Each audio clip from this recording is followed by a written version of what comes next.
నేతలు హెచ్చరికలు. జగన్ జోగి రమేష్ను పరామర్శించడానికి ఇబ్రహీంపట్నంలో వారి ఇంటికి వెళ్ళారు. మొన్న వెళ్తూ బయలుదేరారు. అయితే మామూలు జనాభా అంతా ఇంకా మామూలే కదా, అదంతా జరుగుతుంది. అంటే ఇంకా నిన్నటి నుంచి ఇదే టెన్షన్. మొన్నేమో అంబటి రాంబాబుది అయిపోయింది, నిన్న దానికి కొనసాగింపుగా వీళ్ళు ఇది పెట్టారు కూటమి. మళ్ళీ ఈరోజు జగన్ బయలుదేరారు. అయితే ఆ వెళ్ళక ముందే పోలీసు అధికారులు మీరు బైపాస్లో వెళ్ళండి, ప్రధానమైన రహదారులు వెళ్తే మొత్తం అన్నీ మూసుకుపోయి చాలా ఇదవుతుంది. అంటే ఒక విధంగా పోలీసులు చెప్పే ఆంక్షల్లోనే జనం ఎక్కువగా వస్తున్నారు అనే ఒక సంకేతం అయితే దాంట్లో కనిపిస్తుంది. అది చడి చప్పుడు లేకుండా వస్తే ఏముండదు కదా. కాబట్టి అదొకటి కావాలని సమీకరిస్తున్నారు, వేరే చోట్ల నుంచి తెస్తున్నారు, ఏం చెప్పినా సరే అవి ఒక సందడి వ్యవహారంగానే ఉన్నాయి, అంతవరకు స్పష్టంగా కనిపిస్తుంది. పైగా వాళ్ళు పాట గీట దీన్ని ప్రచారం చేసుకోవటం ఒక విధంగా ముందుగానే ఎన్నికల ప్రచారం ప్రారంభమైపోయిందేమో అన్న స్థాయిలో ఉంది. కొంచెం వైసీపీలో ఓవర్ కాన్ఫిడెన్స్ కూడా ఇంకా ఆల్రెడీ వచ్చేసామన్న స్థాయిలో కూడా వాళ్ళు ఆలోచిస్తున్నారని కొంతమంది అంటారు. ఏదైనా కానీ ఇప్పుడు రూట్ మార్చినప్పటికీ కూడా కావాలని మాకు వచ్చే జనాన్ని చూసి భయపడి ప్రతి అడుగడుగున ఆంక్షలు పెడుతున్నారు. దాడికి గురయ్యి ఇంట్లో తగలబెట్టిన తర్వాత కూడా వెళ్ళి పరామర్శిస్తే దానికి కూడా అడ్డంకులు ఏంటి, పోలీసులను ఒత్తిడికి గురి చేసి ఇప్పిస్తున్నారు అనే పద్ధతిలో వాళ్ళు విమర్శలు చేస్తున్నారు.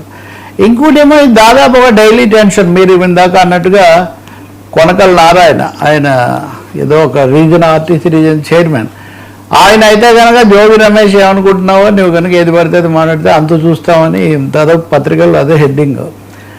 అంటే జోగి రమేష్ అంతకుముందు వసంత కృష్ణప్రసాద్ కూడా స్థానిక శాసనసభ్యుడు, ఆయన కూడా తీవ్రంగానే విమర్శించారు. అంటే తెలియకుండానే అసలు ఈ దాడి చేయడం ద్వారా జోగి రమేష్కు ఫోకస్ చాలా పెంచాము, అవసరాన్ని మించి అనే ఒక భిన్నాభిప్రాయం కూడా తెలుగుదేశంలో వస్తుంది అంటారు. ఈ అరెస్ట్ అయిన వాళ్ళు మేము అరెస్ట్ చేయలేదు, స్టేషన్ బెయిల్ ఇచ్చి పంపించారు. దాదాపు ఒక 40 మంది మీద కేసు పెట్టారు, అందులో 12 మందిని అరెస్ట్ చేసి విడుదల చేశారు. సో దీని అంతటితో ఇది కూడా తెలుగుదేశంలో మన వాళ్ళ మీదనే కేసు పెట్టారు అన్న పద్ధతిలో రావటం, దీని అంతటితో ఇదొక తాజా తతంగంలాగా తయారైంది. ఈ డైలీ టెన్షన్ అనేది సామాన్య ప్రజలకు కూడా ఒక సమస్యగా ఉంది. ఎందుకంటే ఇంకా ఎన్నికలు ఇంకా 3 ఏళ్ల తర్వాత కానీ రావు అని సక్రమంగా జరిగితే, అటువంటిప్పుడు ఈ స్థాయిలో సమీకరణలు సంఘర్షణలు పెరిగిపోతుంటే, అంతకుముందే రెడ్ బుక్ పెడతాము ఇట్లాంటివన్నీ నడిచాయి. ఈ కేసులు కూడా నడుస్తున్నాయి. వాస్తవానికి వీటి మధ్యలో అది రావట్లేదు. కానీ ఉదాహరణకు నిన్న అంబటి రాంబాబు కేసు కూడా అక్కడ ఆయనకు బెయిల్ కావాలని కూడా అడిగారు. అక్కడ వాళ్ళు చేసిన వాదన ఏంటి, బయట ఉంటే రక్షణ ఉండదు కాబట్టి కస్టడీకి పంపించారు, జైలుకి పంపించారు అని అంబటి రాంబాబు తరఫు అడ్వకేట్ అక్కడ వాదిస్తూ ఉన్నారు, పొన్నవోలు సుధాకర్ రెడ్డి. అంటే రక్షణ కోసం జైలుకి వెళ్ళడమే కానీ ఇంకోటి కాదు అని. అంటే మా మీద కేసులు పెట్టడమే కాదు, హత్యా ప్రయత్నాల స్థాయికి వెళ్ళింది. ఇదంతా ఒక వ్యూహాత్మకంగా జరిగింది. అంబటి రాంబాబు ప్రాణం తీయటానికే ఈ దాడి చేశారు అన్న పద్ధతిలో వైసీపీ తీవ్ర స్థాయిలో చేస్తుంది. ఒకరి తర్వాత ఒకరు వరుసగా వచ్చి చేస్తున్నారు. రోజా కూడా నిన్న తీవ్రంగానే ఆమె కూడా స్పందించారు. అంటే తెలుగు వైసీపీ వాయిసెస్ అని పైకి వచ్చినట్టుగా కనిపిస్తుంది. అలాగే టీటీడీ లడ్డు ఆ విషయంలో వాటికి కూడా ఢిల్లీలో వైవి సుబ్బారెడ్డి దగ్గర నుంచి ఇక్కడ పేర్ని నాని వరకు వీళ్ళందరూ కూడా చాలా తీవ్ర స్థాయిలో సమాధానాలు ఇవ్వటం, దీనివల్ల పొలిటికల్ టెన్షన్స్ అయితే బాగా పైకి వస్తున్నాయి. ఇంకోటి ఆ ప్రతిపక్షాలు కూడా, ఇప్పుడు మొన్న వామపక్షాలు కూడా రాష్ట్రంలో లాలెస్నెస్ ఉంది అని వాళ్ళు ఒకందుకు చెప్పారు. కానీ ఏం చెప్పినా కానీ ఇదే సమయంలో సమస్యలు, వాటి మీద నిరసనలు, ఇవన్నీ కూడా కొంచెం టెన్షన్, మొత్తానికి ఒక టెన్షన్ ఫేజ్ బలంగా వచ్చినట్టు కనిపిస్తుంది. దీని మధ్యలో మరి పోలీసులు ఎలా చేస్తారు?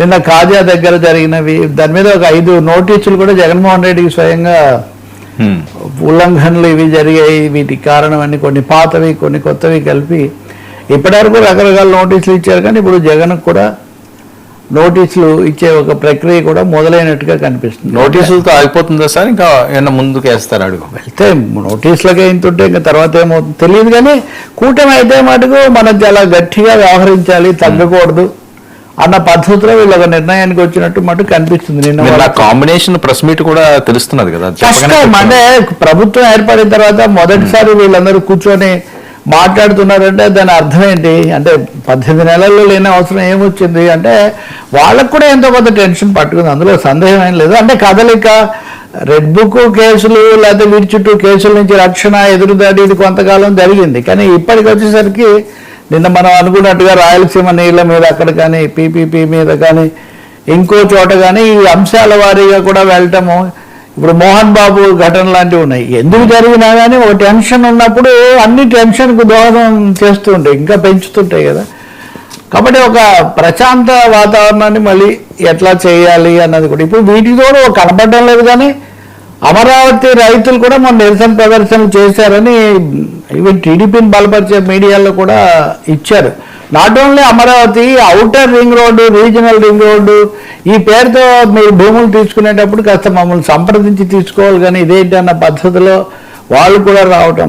భూసేకరణ కూడా అనేక చోట్ల మీకు ఉత్తరాంధ్రకి పోతే అక్కడ కూడా రకరకాల పేర్లతో భూమి సేకరణ అన్నది అక్కడ కూడా ఉద్రిక్తతలకు దారితీస్తుంది.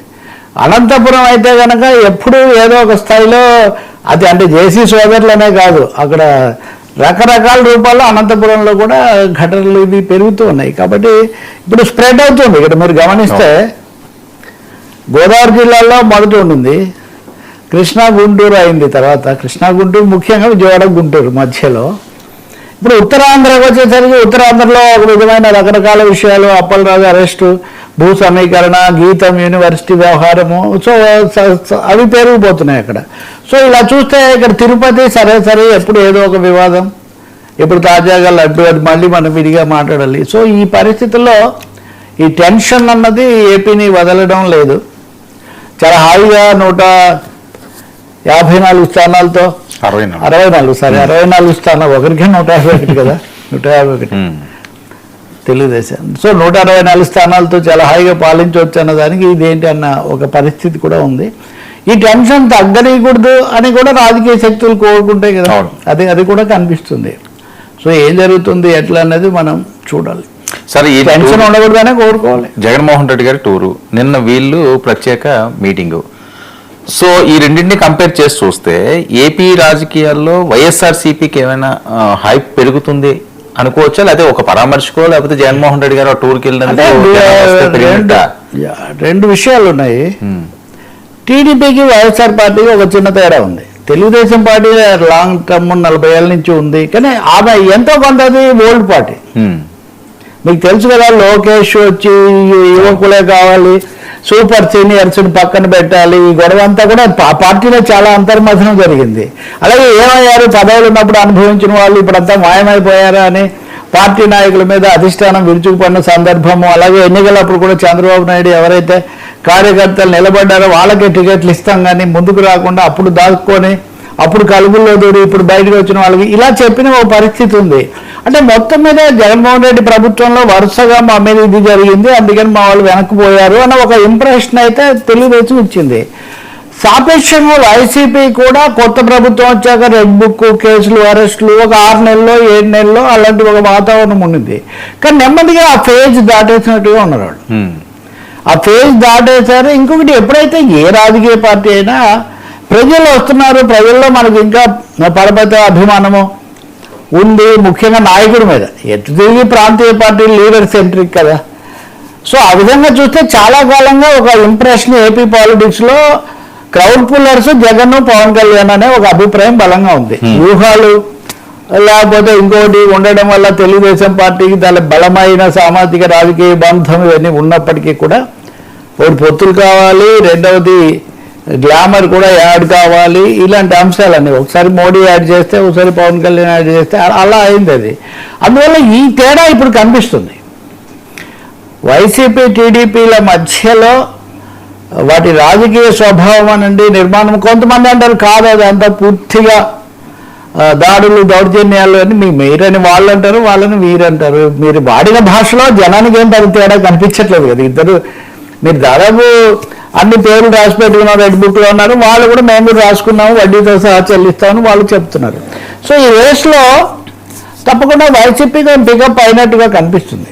దాని క్రియాశీలత ఇది కనిపిస్తే. మూడోది, జగన్ కూడా ఒక అంశం గుర్తించారేమో అనుకోవాల్సి వస్తుంది. అదేమంటే మరి రైతుల గురించి, నీళ్ల గురించి, విద్యార్థుల గురించి ఈ అంశాలు మాట్లాడకుండా కేవలం చంద్రబాబును వ్యక్తిగతంగా టార్గెట్ చేసి లేకపోతే ఏదో ఇతరులను హెచ్చరించటాలు, వార్నింగ్లే సరిపోవు. జనంలోకి వెళ్ళాలి, జనం సమస్యలు వినిపించాలి, దాని మీద ఎక్కువ ఫోకస్ పెట్టాలని కూడా గుర్తింపు కొంచెం పెరిగిందేమో. సో బాధితులు, ఇంకోటి ఏమో దాడుల్లో ఇలాంటి ఉద్రిక్త సమయాల్లో అక్కడ ఉండడం అనేది తప్పకుండా పార్టీలకు, నాయకులకు కొంచెం స్థైర్యం నిలబెట్టడానికి దోహదం చేస్తుంది. ఈ మేరకు ఇప్పుడు ఎట్లా ఉంటుందంటే ముందు నువ్వు వెనకపోయేలాగా ఉంటుంది. ఇప్పుడు ఏదైనా చేస్తే వాళ్ళకి ఇంకా ఇప్పటికే అయిన వాడికి కానీ సానుభూతి వస్తుందేమో అని ఒక సంకోచం. ఇక్కడ మీరు విస్మరించడానికి వీలు లేనిది, బహుశా నేను ఒక్కనే కొంచెం గట్టిగా చెప్తూ వచ్చింది, ఈ కులాల డేంజర్. కులాలు అనే ఒక ఫ్యాక్టరీ కూడా గతం కంటే ఎక్కువగా ముందుకు తేవడంలో ఈ ప్రతివ్యూహాలు కొంత ఫలితం ఇచ్చాయి. సో దాంతో ఇప్పుడు తెలుగుదేశం నాయకులు, అలాగే కూటమిలో ఉన్న ఇతర పార్టీల నాయకులు, ముఖ్యంగా జనసేన కొంచెం ఆలోచించాల్సిన అవసరం వస్తుంది. అంటే మరి ఇది పూర్తిగా చేసుకుందామా, ఎలాంటి మెసేజ్ మనం ఇస్తామని. అందువల్ల 2-3 కోణాల్లో ఇవన్నీ కూడా జరిగాయి. అయితే అలా అని టేకన్ ఫర్ గ్రాంటెడ్ గా మేము వచ్చేసాము, ఇక ప్రమాణ స్వీకారమే తర్వాత అన్నట్టుగా ఎవరన్నా అనుకుంటే అది కూడా పొరపాటు. ఇంకా లాంగ్ వే టు గో. చాలా పరిణామాలు ఉంటాయి. ఎక్కడ తప్పటడుగులు పడినా కానీ దానికి ఉండే ఎఫెక్ట్ దానికి ఉంటుంది. ఈ లోపల ఎవరి సర్వేలు వాళ్ళు చేయించుకుంటున్నారు, ఎవరి సర్వే సంస్థలు వాళ్ళు నియమించుకుంటున్నారు. స్థానిక ఎన్నికలు, జాతీయ పరిణామాలు అన్ని ప్రభావం చూపిస్తాయి. సార్ నీ ఉచ్చులో కూటమి హిందుత్వ డ్రామాలు బీజేపీని మించిందా? వైసీపీ కౌంటరు, సన్న అప్పన్నకు బెయిల్, ఇవన్నీ ఒక పరిణామాలు ప్యాకేజీ. మీరు చూడండి, జగన్ వైసీపీ గురించి మనం ఇంత మాట్లాడాము, కూటమి గురించి మాట్లాడితే గత వారం రోజుల నుంచి అసలు ఏదైనా ఒక్క అంశం ఉందా? నెయ్యి కల్తీ కాలేదని ఎవరైనా అన్నారు. నెయ్యి కల్తీ కాదు మన సమాజంలో అసలు, అది ఎవరు చెప్పట్లేదు. కొవ్వు కల్తీ కాలేదు, కొవ్వు లేదని రిపోర్ట్లో ఉందన్నారు, కాదు ఉంది అని మొదటి రిపోర్ట్ అన్నారు. ఏదైతే మీ సమస్య మీరు అక్కడ ఆగల. సో నెయ్యి కల్తీ అన్నదాన్ని దాని మీదే మొత్తం రాజకీయం నిర్మించుకోవాలనుకోవటం మాత్రం అది అవాస్తవికమే. నిన్న వాళ్ళకి సమాధానంగా మా మాట మేము వినిపిస్తామంటే బాగానే ఉంది, కానీ దానికోసం ఒక ఏకసభ్య కమిషన్ ఉంటే ఇప్పుడు చూడండి, సుప్రీంకోర్టు విచారించి హైకోర్టు దాకా వెళ్ళి సిట్లేసి ఇదంతా అయిన తర్వాత ఒక